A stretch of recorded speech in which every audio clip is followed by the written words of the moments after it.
Hello everybody.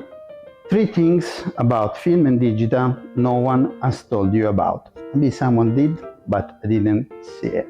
Hello, I am Andrea Calabresi. If you find my videos interesting, please subscribe to my YouTube channel, follow my Facebook group, my Instagram page, and also TikTok. So 3 things no one told you about. What are those? First thing, dynamic range.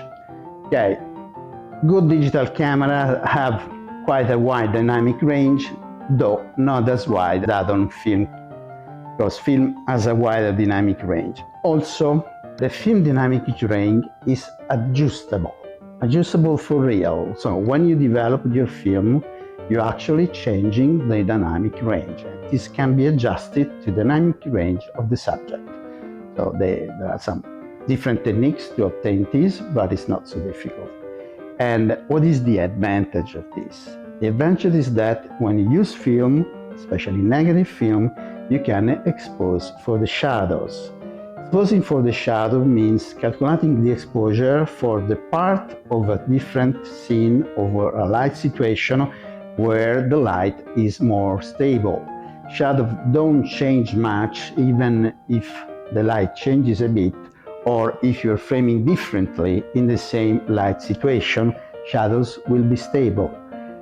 In digital photography, partly due to the fact that the dynamic range is somehow limited, you have to expose for the highlights. This forces you to change exposure, or may force you to change exposure even in the same light situation if something bright happens to be in your framing. For example, you're taking, street photography, there is light and suddenly a white car comes into your frame. You want to take the picture. The white car forces you to adjust the exposure. That's really impractical. Exposing for the shadow and negative film is very practical, and think about it, because you can set the exposure when you are in a scene and keep that regardless of what's happening. So you don't think about the exposure when you're shooting. You think for a while about it before the shooting, and then you keep it till you end the shooting in the same light situation. Third thing, a little bit more sophisticated, it's about the actual resolution of film, but I have a different take on this argument. We have seen many videos, and some are very good, about the actual resolution of film. Some is making some very accurate calculation on how many megapixels you need to emulate, for example, a low-speed, high-resolution film. Well, those are quite a lot of megapixels, but I think this is good to know, but it's actually missing one essential part of the problem. The problem is the digital matrix.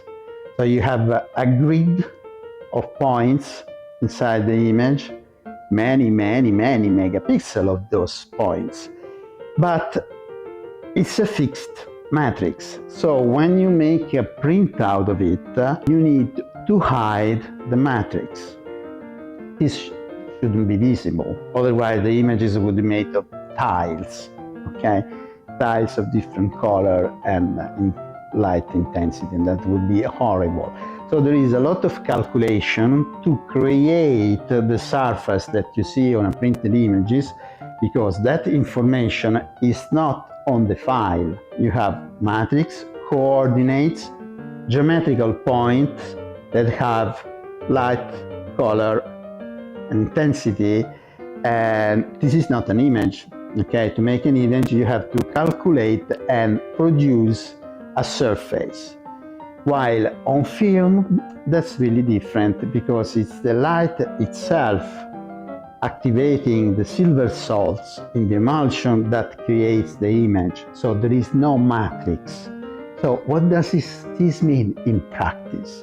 In practice, it means that you can blow big, you can make a huge enlargement, and the image will be pleasing even if the grain is visible, even if the definition is not so high. And why this happens? Because it is analog, because the light itself produced the image, and there is no matrix that you have to hide. So it's really produced by the light itself. And this makes a big difference if, for example, you want to make big prints. Having it on film through the enlarger in the darkroom creates a different approach to imaging.